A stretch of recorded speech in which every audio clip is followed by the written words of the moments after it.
What's going on, everybody? I'm Caleb Ochoa, also known as NFL Caleb 22, and this is Good Friends, Better Rivals. But I do not have my good friend and better rival with me, Ferris Muthana, also known as Fact Check Ferris.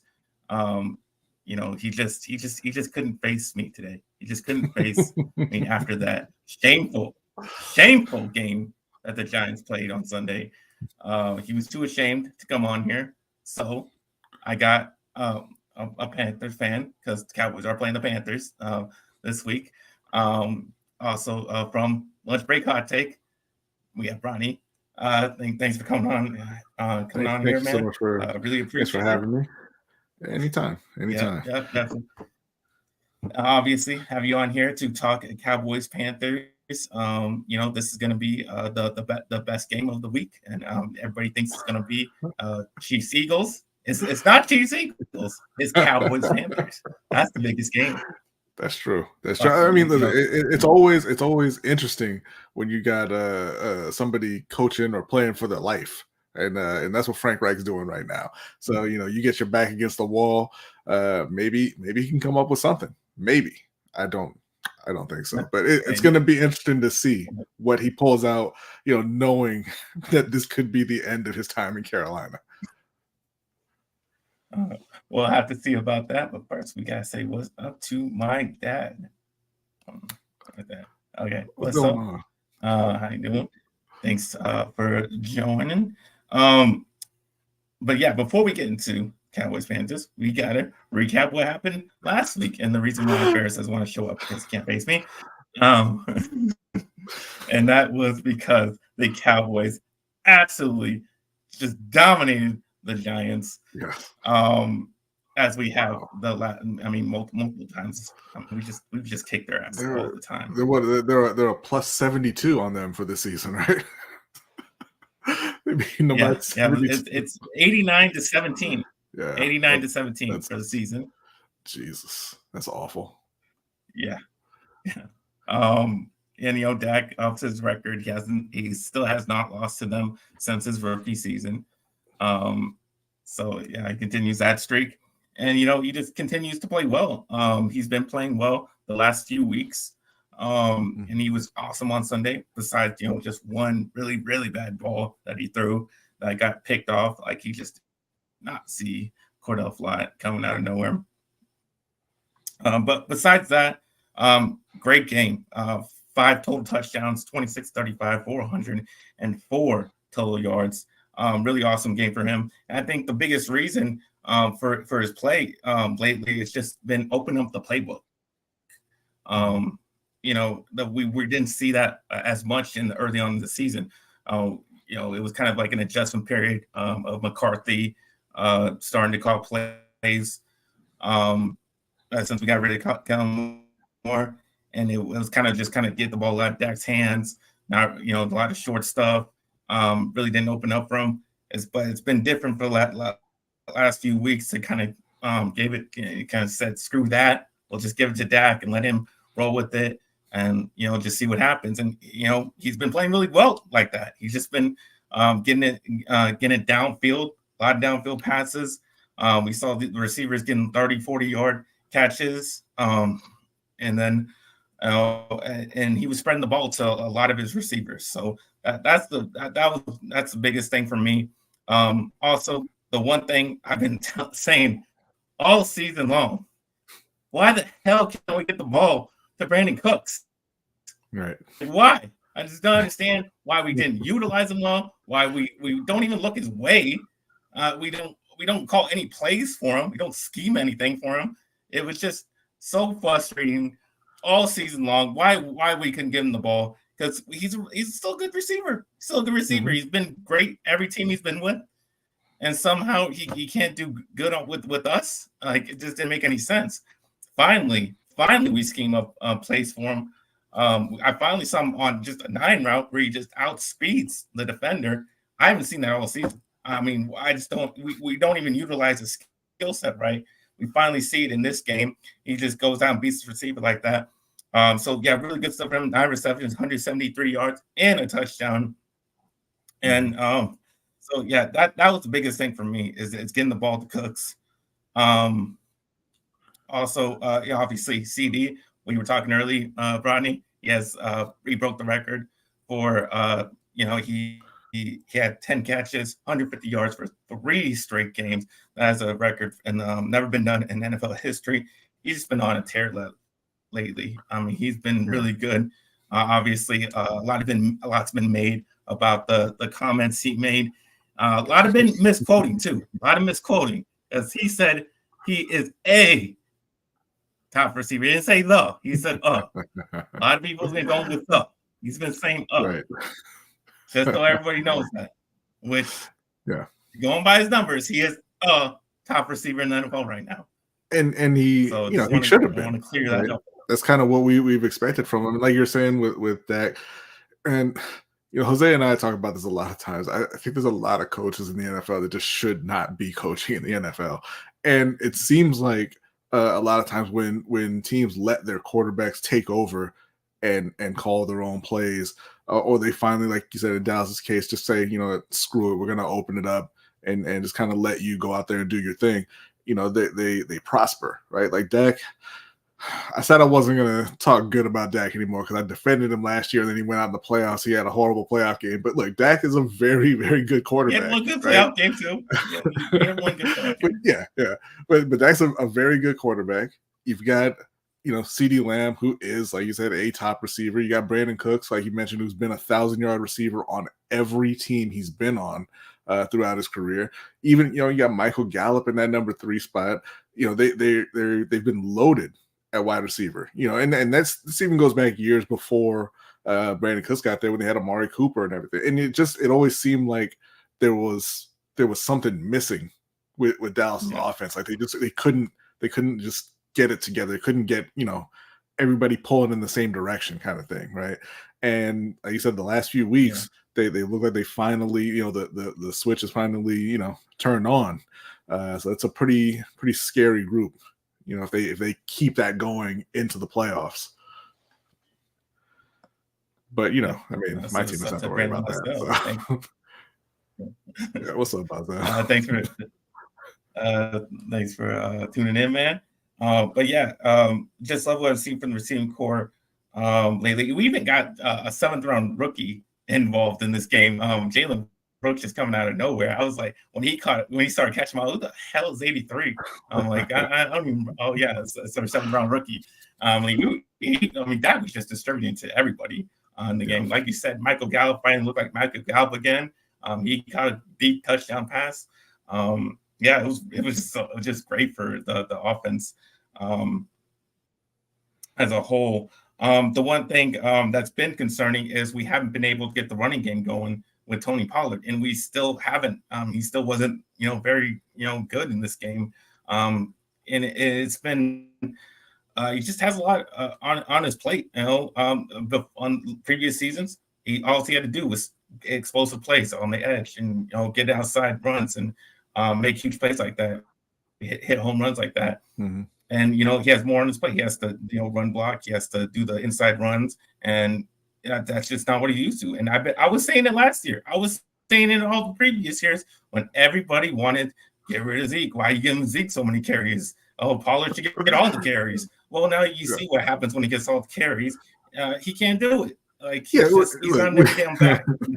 We all kind of tease you about that, about Pollard being the number 1 running back, but you're absolutely right. He had his role, and Ezekiel Elliott had his role, and that's what worked. And for whatever reason, they decided, hey, we're going to move on from half of our backfield and not do anything to replace that half of the backfield. I think it was a poor decision, but I don't think it's something that's going to. I don't think it's going to hinder them too much. In a playoff run, I think they'll be okay. It's something that they're definitely going to want to address. Obviously, moving forward next season and all that. But I think they'll be all right as long as Dak keeps playing at the level that he's playing at. I don't think that the lack of Ezekiel Elliott will hinder him too much. Well, look who showed up! The goddamn hater showed up. Thanks for doing that. To bring all your goddamn hate. But Uh, but We yeah, it's love just hating ass but though. yeah, sure we do. But like you said, we finally gave it to Dowdle more. He's a bigger back than Pollard. He can take more of the inside runs. And he was running with some toughness. He was the leading rusher in this game. He had like 79 yards, I think. Yeah. So yeah, he was playing well, and I've been asking to see more Dowdle. So he was definitely looking good. Hopefully we kind of continue that kind of split with Dowdle and Pollard going forward, so it can be more like the Zeke and Pollard of last year. Because that's pretty much the only way to say run game. And like you said, I agree with you. I don't think it was a good decision to get rid of Zeke or just keep Pollard. Because I was saying either get rid of both of them or sign both of them. Because just going with one is just not going to do it. Because I think I was advocating just to get rid of both of them and just go with a rookie. Because obviously I didn't know that the other the top rookie running backs were going to go so high. I thought they were going to go more mid, more mid to late. So I wanted one of those two, and I would have been fine with that going forward with one of them. But that's the situation we're in right now, and we got to roll with the guys we have, and that'll look good. So I just want to see more out of him, and because we need those change of pace. It's just a two-back system right now for the Cowboys, and that's the way we can get our run game going, and so would be it. And then, the offensive line played better than they did before because, my God, the offensive line was terrible the previous game. My God, Terrence Steele was so bad against the Eagles. He had a better game, and it was good. It's not like the Giants are a terrible pass rusher. They got Kayvon Thibodeau, they got Dexter Lawrence, so they did a pretty good job against them. Obviously Dak had a ton of time. So I think Kayvon definitely out a for bounce this back game, right? I don't think Kayvon okay. played in this one. I think he played. I'm not sure. I'm looking. I thought he was out. I'm looking through their defensive stats right now. I don't see his name here at all. Well, So, I didn't see him, so he might have been out out because I didn't hear his name at all. Yeah, right. But yeah, no. They obviously I'm looking. They dropped back. They had 44 pass attempts, 0 sacks allowed. So that's phenomenal. You got on the other side, they got to DeVito 5 times. And got 5 sacks. And I know that this is a little later part of the show, but I'm just imagining what kind of terror they're going to wreak on that Panthers O-line. I don't like seeing that, but we'll see. Yeah. But yeah, I was going to talk about defense next. There's really not a lot. Besides the pass rush, we always get pass rush. We've been getting pass rush all season. And it wasn't really going to be any different in this game because the Giants' offensive line is god awful. Yeah. So we didn't get the record on sacks, but that's just because Tommy DeVito, they just didn't let him pass that much to let us get those sacks. And they went 3 and out a lot. So it was kind of hard to do that for us, but. Defense played well overall. But it's not really much you can tell from that because it was Tommy DeVito and it was the Giants offense, and they have no receivers and they have no offensive line. They have no quarterback. They have just Saquon Barkley, and he doesn't really ever have a good game against us, to be honest. But and that's the thing. I don't understand why the Giants don't continue to just give him the ball. They only gave him 13 times, and you saw against the Jets, they gave him like 30, 34, 35 times, and they almost won that game. I don't understand why they don't stick with that game plan because they didn't do it against the Raiders. It's harder to do when you're getting beat like that. You can't come back. You can't come back just handing the ball to Saquon. But you can if you get a big play out of it. If you get a play. By just keep rolling, we'll keep going with it, and you somehow he gets free. Maybe you get some momentum off of that, and then you can build off it. Then you can start passing, and things start working out for you. That's why I would continue to do that. I'll say I'm not really a believer in momentum in terms of like it actually affecting the subsequent plays. But like, I mean, it's Tommy DeVito, right? Like you can put 11 people on the line to stop Saquon, and he's not going to hurt you trying to throw the ball, right? So, Saquon can do what he can do out there, but the reality is you're just not going to be able to move the ball well enough, consistently enough, if the other team is scoring. If they had a defense, like the Jets. The Jets have a great defense, right? And that defense keeps them in game, so they can continue to run the ball. Since they have Zach Wilson under center. But again, the Giants, they gave 49 points this week and 30 last week. So they're not keeping them in the game well enough to just say, hey, we're going to roll with Saquon. And Jesus Christ, man, like what is Jalen Hyatt? He's got like 10 catches this year and 0 touchdowns. That's the thing me and Barrett's been talking about. He's a big play. He's more deeper routes. You just don't have that time. I mean, the quarterback just does not have any time to even allow him to get open and do what he does best, because they just get sacked immediately or get pressured immediately.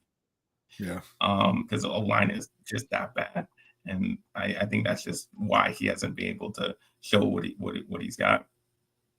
And that's been a problem with them. That's been the problem all season. It's just that O-line is just so bad. Their offense can't function. And that's why they got 2 wins right now. I'm sure. But other than that, it was just another blowout win. We've been blowing out teams that are weaker than us. Don't have as much talent, and we really put it on them. We say what's up to Adelia. How's it going? But yeah, we kind of like everybody's been talking about that. All we do is beat up on inferior teams. Can't win the big one. We can't beat the good teams. And obviously, I want to see it against the good teams. I want to see us win. We should have won the Eagles game. We had the chances right there in the red zone. We didn't come through with it. And until we beat the good teams, we're always going to have that question. People are going to still talk about it like we can't do it, and that's just it. But for now, I'm going to enjoy kicking the Giants' ass because that's all I can do right now. And I love beating the Giants because I hate them. I hate them so much. They got a few more chances this season in terms of getting like that big win. Seattle's not a great team, but they're pretty solid. Then they got Philly again. They got Miami. They got Detroit. Buffalo is, I don't know what's going on over there, but they've got a few chances. But like you said, man, look, you beat who's on the schedule, and get yourself into the playoffs, and it's a whole different season. You just got to get on. You just got to get on a run. You got to get on that 4-game run once you get in. It doesn't matter if you don't beat anybody who has a winning record in the regular season, as long as you get. You remember the Cardinals that year they went to the Super Bowl. They were 8-8. They couldn't beat anybody in the regular season. Then they get into the playoffs and they beat the 3 top teams in the NFC to get to the Super Bowl. So it is what it is. Right now, it's just about getting yourself into form. And trying to make sure you're playing your best, when the playoffs roll around. But yeah, like I said, just enjoy the beatings while they're here, because you got a couple more weeks of that. Yeah, I do enjoy them. I get to the second halves are so nice. Like I just be chilling the second. I don't have to get up. Look at that. I just it's so nice. It's so nice when we're beating the team 28-0 at halftime. It's really fun for me. Hopefully we can see. I think we continue that. Just Dak just need to keep playing like he's been playing. CD's obviously on fire. I think the only concern is getting that run game going. If we can get a consistent run game, I think we can start beating the good teams. I think that's the missing piece, getting that run game going to complement all the passing we've been doing. And then I think we'll be ready to go. But all right, I think that wrap up our recap of the Cowboys-Giants game. Do want to talk about one piece of news, and that is Leighton Vander Esch is confirmed to be out for the season. He suffered, obviously, the neck injury in San Francisco. He's just been having neck injury. I mean, the first time he got hurt in his NFL career was a neck injury, put him out for the season in his second year. And, it's getting bad, man. It's getting really bad for him. Another season-ending injury. Obviously, that's like comparison to what happened to Sean Lee's career, really hampered him. Yeah. These were two good, really great linebackers when they're playing, when they're healthy, and they're playing their best. I mean, they're great. I mean, Leighton Vander Esch was awesome in his rookie year. Like, I thought he was going to be one of the best linebackers we ever had. 140 tackles his rookie year, and then it was just like he was never okay again. Yeah, and it just sucks. I mean, it sucks for him. I hate to see from him. And it might be his career. It might be his career. It might be done. Yeah. I mean, it might be it for him, and I hate to see that for him, but it's been happening. It has happened. Like I said, it's happened to Sean Lee, happened to him, and that really sucks. But hopefully he can play again. Yeah, it's a tough position to have a long career. Look in Carolina, they had drafted Dan Morgan out of Miami a long time ago. Great middle linebacker. And he got several concussions early on. He had to quit early. They moved on to John Beeson out of Miami as well. He got banged up and had to quit early. Luke Kuechly, I mean, it was the same kind of thing. I don't, I feel like the concussions with Luke kind of played into him quitting early.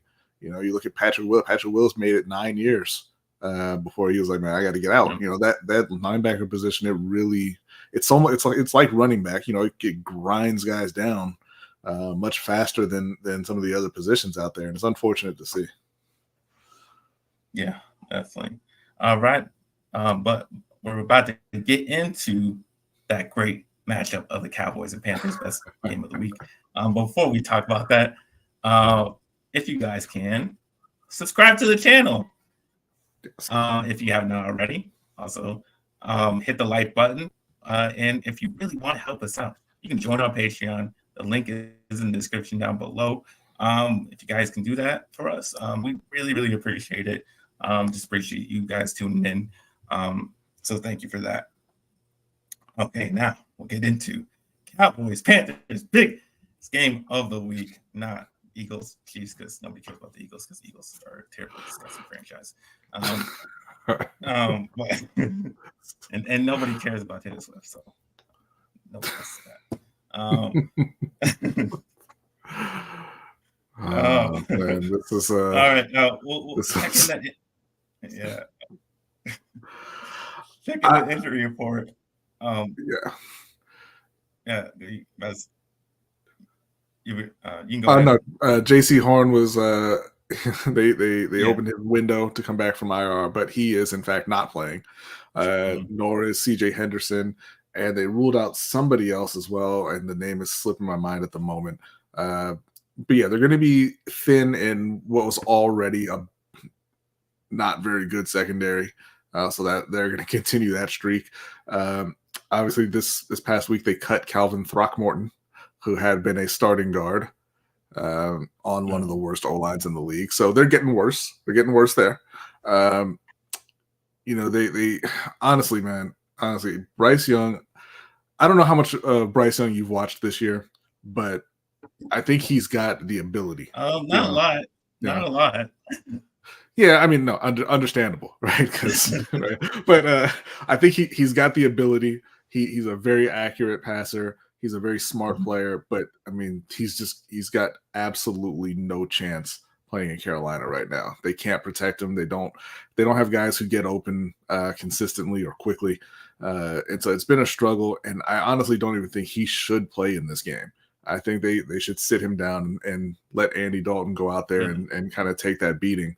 Because, I mean, the reality is you can't protect him, And I don't want. It's not like I want Andy Dalton to get beat up. I don't have anything against Andy Dalton, but he's a veteran quarterback. He should be able to handle it a little bit better than Bryce would. But you're not going to gain anything by running Bryce Young out there against the Dallas Cowboys this week. Especially on our side. Yeah, on our side, we're pretty damn healthy. Besides the guys that are already in IR, playing Banter, Trayvon Diggs, we already know those guys. Everybody else, full go. Everybody else, we get Kevontae Turpin back off that shoulder injury. Other than that, we are healthy. So it's not looking good for you guys. Yeah, glad to hear it, Caleb. sounds great. Yeah. Really looking forward to playing a fully healthy Dallas Cowboys team. Yeah. But yeah, I mean, just my thoughts. Over the season, we obviously we just talked about how we blow out teams that are not very good, and I put the Panthers in that category. I mean, that's a stretch. That's a stretch, but all right. Okay. That's definitely probably what's going to happen this week. But there are some things going for you. We haven't played well on the road. We've lost all our games are road games.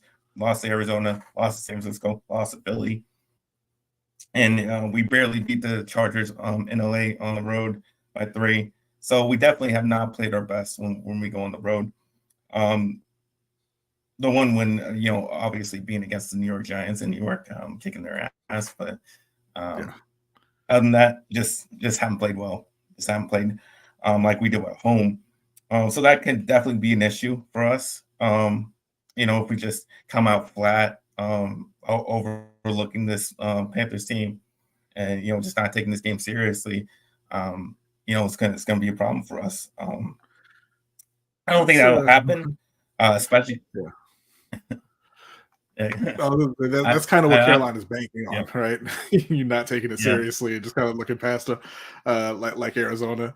If we could get Dallas to fall asleep for about 3 hours on Sunday afternoon, got a chance. Got a chance. Yeah, maybe. I don't think that's going to happen. But especially because that's the way that I can see you even playing, and the way that your secondary is just not very healthy right now. It's going to be pretty bad for those guys over there. They're just really playing really well, really hot right now, and our defense, like you've been mentioning, that pass rush. We get pressure against everybody, and your offensive line, not very good. And he's gonna. It's actually better than I thought. I just looked; they are fifth worst in the league in terms of sacks allowed. The Giants are out there. They are goddamn running away with it. All right, they've allowed 54 sacks. Number 2 is 47 with Washington, and then it jumps down to 34 for the Jets, 33 for the Titans, and Carolina's given up 32 sacks on the season. Now, granted, Carolina's played one fewer game. So, they'll probably be in third place. They'll be in third place after this week. But not as bad as the Giants O-line. I assume they are going to run Bryce Young out there. Mm-hmm. Okay, so when he has had time, how's Bryce Young looking? Bryce looks really good when he has time. He really, really does. The thing is, the receivers don't get open very often outside of Adam Thielen. Some of the other guys, when they do get open, they drop the ball. But Bryce himself, he typically makes good decisions. He's a very accurate passer. So if by some miracle they can stand up to the pass rush, they should be able to move the ball a bit. Obviously, that's not going to happen. They can't block shit. But sorry, but one can. I don't know, Caleb. It's not going to be good. All right, they're going to get their ass kicked. I was trying to find something positive to be like, hey, they can do this, they can do that, maybe they can exploit this. So there's really nothing. Chuba Hubbard had been running kind of well. You guys still have Brian Burns. You guys still have Derek Brown. Offensive line has had games where they haven't played well, especially against the Eagles. Had a really bad game there. Could be a problem. Could get pressure on Dak, and maybe be disruptive on our passing game. And if, like I said, we haven't been great at getting our run game going. If you guys can bring a pass rush, and that might stall us for a little bit. Let me ask you this, Caleb. With the way that CeeDee Lamb has been playing this past month or so, I mean all season really, and last year, but with the way CeeDee Lamb's been playing, how long do you imagine it's going to take him to get open on Dante Jackson? I don't think very long at all. So I don't think that Brian and I'm trying to grasp for anything on your side. I'm trying to. I don't think that Brian and Derek are going to have time to get to Dak. I think he's going to be very comfortable in that pocket. I think CeeDee and Brandon Cooks, they're going to get open. They're going to get open frequently. They're going to get open quickly, and they're going to move the ball at will early on in the game. They're going to put up points, and honestly, I think that the only time the offense for Dallas is going to slow down is when they kind of take their foot off the gas a little bit because the game is over, and it's not the Giants on the other side, so you're not desperate to put up 50. Okay, so how are you guys gonna do against Cooper Rush? Because I guess that's the real Cooper. Now Cooper, they're gonna beat the hell out of Cooper. I mean, no, actually, okay. Cooper's pretty decent. Cooper's pretty decent. I don't have anything against Cooper. But the defense is the one part of Carolina that had been holding up. In the early part of the season, they had kept Carolina in some of their early games playing way above their head because they've had a lot of injuries on that side of the ball. But even that has kind of fallen through. They're I think it's 29th or 30th in the league in points allowed, points per game at this point. And everything's just kind of catching up to them. Like I said, they had a lot of injuries on defense. The offense they have not improved at all. Like they've been struggling all year, and it's not getting any better. They're going back to Frank Reich calling plays, which did absolutely nothing for anybody when he was calling plays before. So I don't see a whole lot of light at the end of this tunnel this Sunday. What the hell happened to Miles Sanders? You want me to be honest with Miles Sanders? I think it's one of those things. When you have a bad O-line, you have an O-line that can't really block.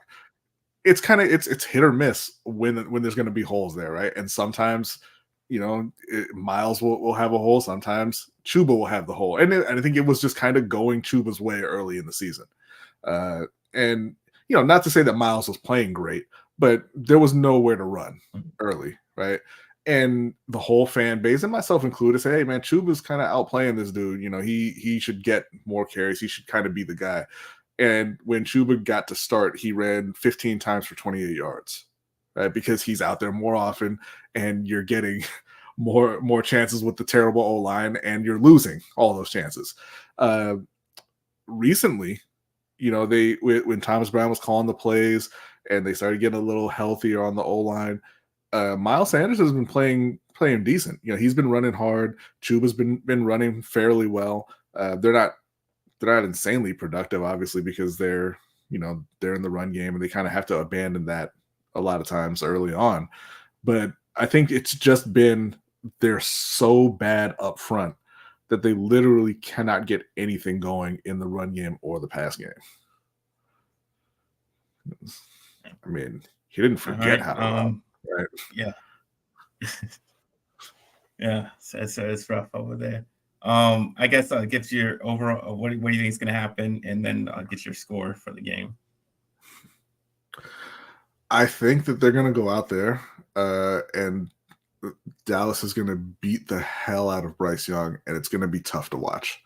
I think that he's going, the pressure, pressure gets to every quarterback, right? There's nobody who's immune to pressure. And if you're constantly getting hit, you're constantly getting hurried, you're going to break down at some point. You're going to start making bad decisions. You're going to start just throwing the ball just so you're not getting hit. And I think that's probably what we're going to see. We're going to see him take a lot of hits early, and I think we're going to see him make some pretty bad decisions, a little later on. I think we'll see him turn the ball over a couple of times. I mean, and honestly, I think that there's a decent chance that they pull him from this game for Andy Dalton at some point. I think it's going to go very, very poorly against that Dallas front. Yeah, I definitely see it pretty similarly. Definitely think we're going to get after Bryce Young a whole lot all day long. Maybe we come out stumbling a little bit just because we're on the road and for some reason we can't get it together sometimes when we do. But I think eventually we'll get it together and then we start putting it on you. Did you say your score? But no. But I just want to point out that they have been practicing silent counts this week for Carolina because they know that there's going to be more Cowboys fans in the stadium than there are Panthers fans. So probably don't even need to worry about that on the road thing. In terms of the score, I'm going to say. Well, I mean, that did happen. I mean, we filled up the LA stadium and I mean, we barely beat them. So I don't know. Sometimes it happens. Yeah. But they're also a better team. But in terms of the score, I'm gonna say 38-6, maybe 9. I might give them a third field goal, but 38 to a couple field goals.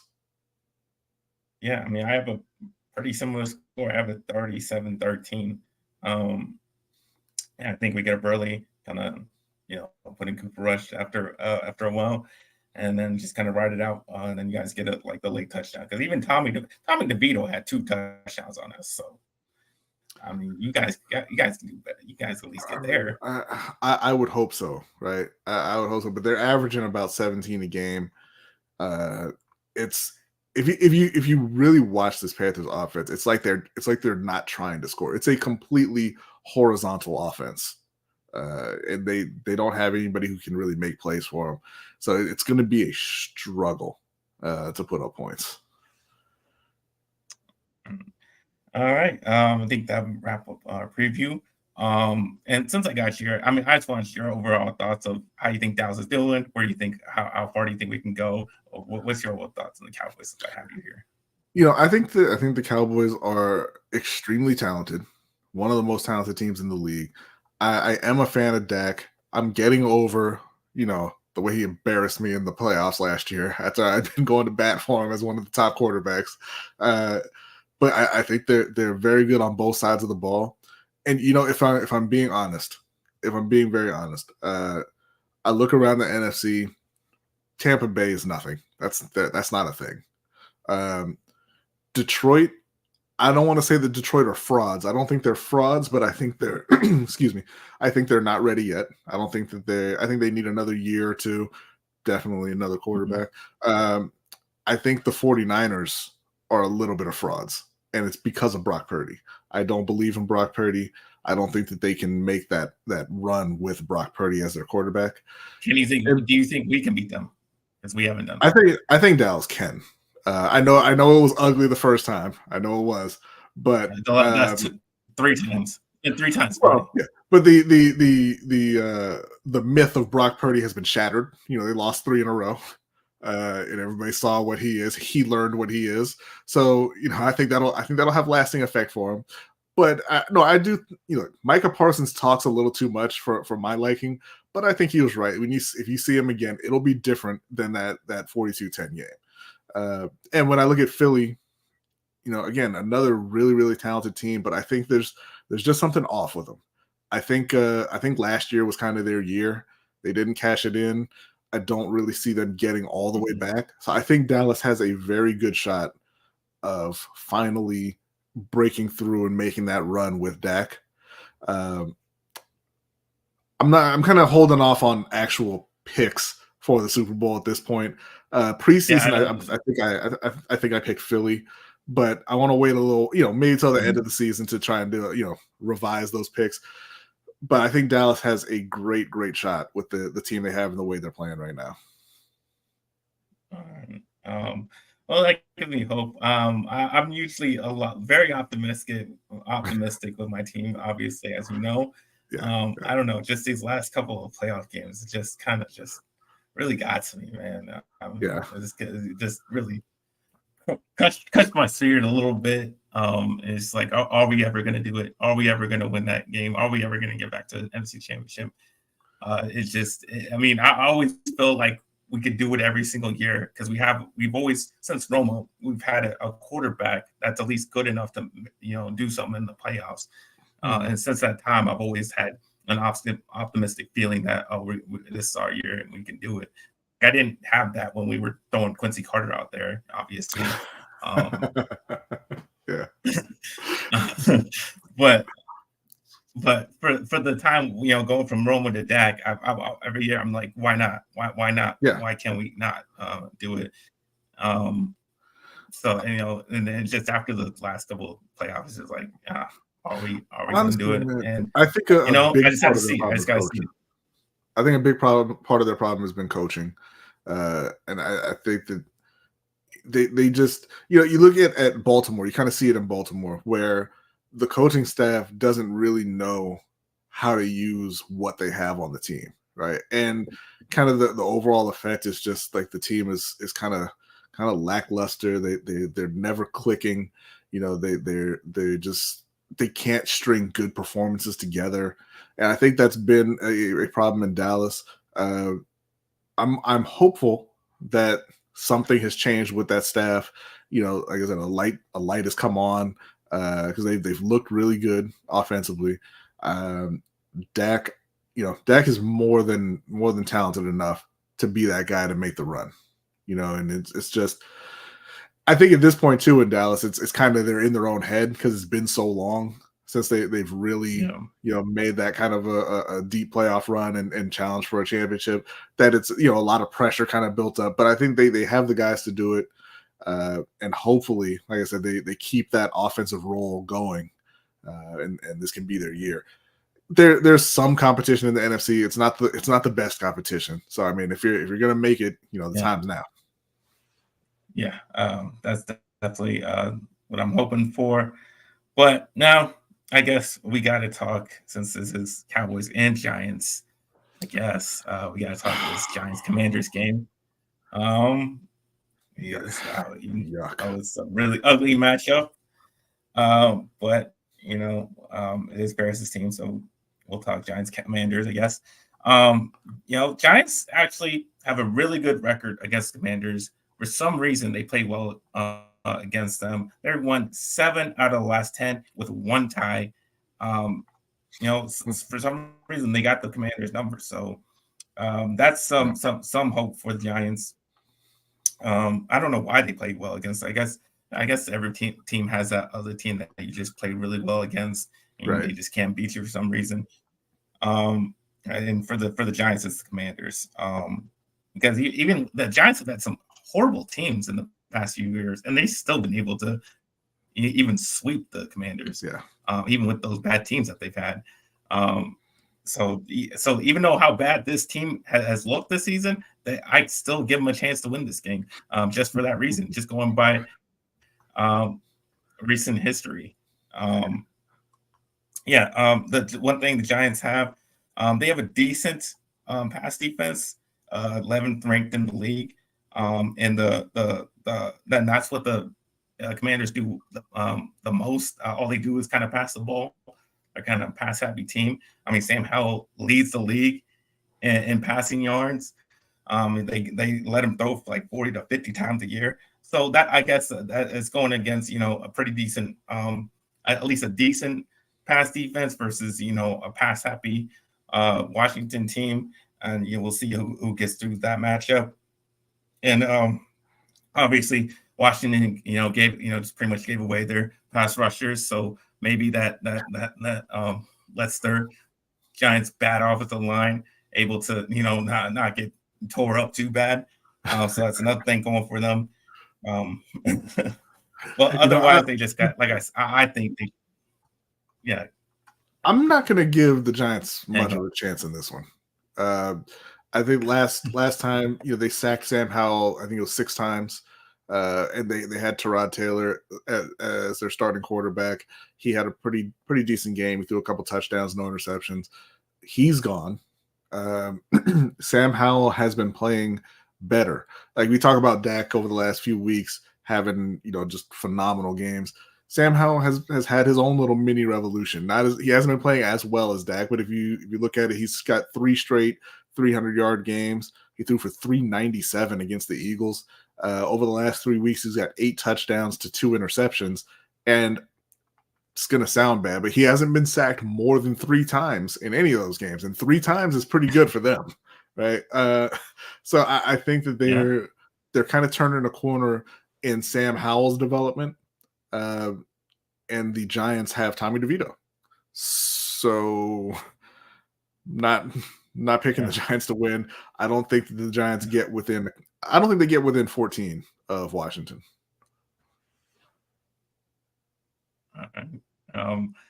You know, when I pick my games, when I went on my betting show on Bet NFL, please watch that on Wednesdays at 8:00. I go by trends, and the trend says pick the Giants. Even no matter what the team's looking like, I go by the trends. I'm going to pick the Giants in this one. Wait, hold on. Are you going to pick the Giants to cover, or are you going to pick the Giants to win? No, I'm picking them to win. I think they get the outright win. Okay. Because Commanders shouldn't have lost. They got their ass kicked by the Bears. They've had these games where they're just getting their ass kicked for no reason. So why can't they get their ass kicked by the Giants? I don't know, but I don't think they're getting their ass kicked. I think they'll lose. I think it'll be a close game, 17-14. Okay. Yeah, I think it's possible. If they just give it to Saquon Barkley like they did against the Jets and just keep running, run. I think they got somewhat of a shot. I'm gonna say that's gonna happen, and I'll take the Giants for that reason. I'm gonna ask you a question though. You mentioned they traded away Chase Young and Montez Sweat, and nothing says I'm tanking more than trading both of my starting edge rushers at the deadline. But do you need Chase Young and Montez Sweat to get pressure against that Giants O-line? Probably not, but it definitely helps. Yeah. It helps the Giants out if they don't have those guys. I hate to be the Giants defender on this one because I hate them. But I hate them worse than the Commanders. But I think I just go by, like I said, I go by the trends, and that's just fluky stuff happens like this, and I'm just gonna go with it. So I'm gonna that's throw my one thoughts more on that game. I'm gonna throw one more thing at you though. Yeah. When they beat Washington 14-7, their leading receiver was Darren Waller with 7 catches, 98 yards, and a touchdown. Right? Darren ain't there no more. They don't have. I'm not saying it's impossible. I'm saying, but a lot of the things they had going for them in that first win are no longer going for them. So we'll see. Like I said, they've had terrible teams before. I mean, they thrown Jake Fromm out there. I think they got a win against Washington. I think that happened. I don't know. I know one of those years they beat them with a really bad Giants team. So it's happened before. That's why it's happened before. But like I said, sometimes the team just has your number. Yeah. That's my thoughts on the ugly Giants Commanders game. That's pretty much the all for the show. So I guess we'll wrap it up here, and you can tell the people where they can find you, Brodny. You can find me over on Lunch Break Hot Take. We do a live show every Wednesday evening at 7:15 p.m. Eastern Time, which I guess is 4:15 p.m. Pacific. And then we follow that up with the overtime show for our patrons.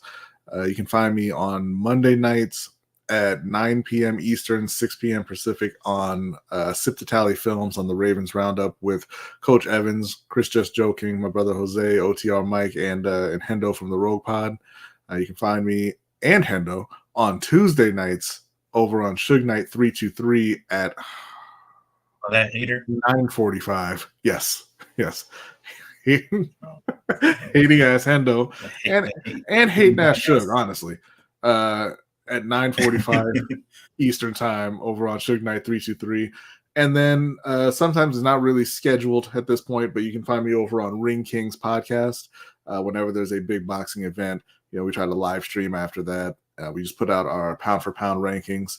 So if you're into boxing, definitely go check that out. Hit the subscribe button, leave your comments, whatever you want to do over there. But I think that is about it. But again, thanks for having me. All right. Yeah, thank you for coming on. Really appreciate it. And who's gonna pick him off, Jay? Who's gonna pick him off? He says somehow. Jay is like you, and he is an eternal optimist.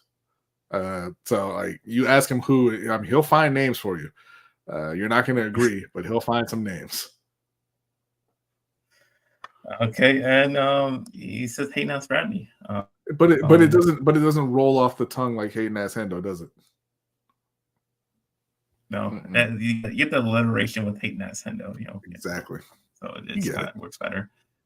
Yeah. But yeah, you can find me at NFLK22 on Instagram and Twitter /X. You can find me on this channel doing betting the NFL with the other Panthers fan, D Weezy. Don't say that like there's only two. Well, I mean, God there's Jay too, man.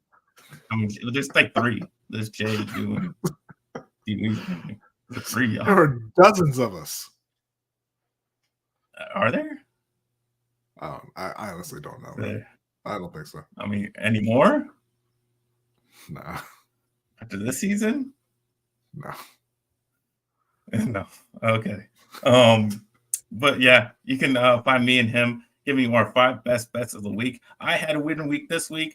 Gonna have another winning week this week. So if you guys like making money, please tune in to go watch that show. Go watch that show. I really put a lot of work into it, do a lot of research for that. We really, really try to win you guys money. Like that's the goal of the show.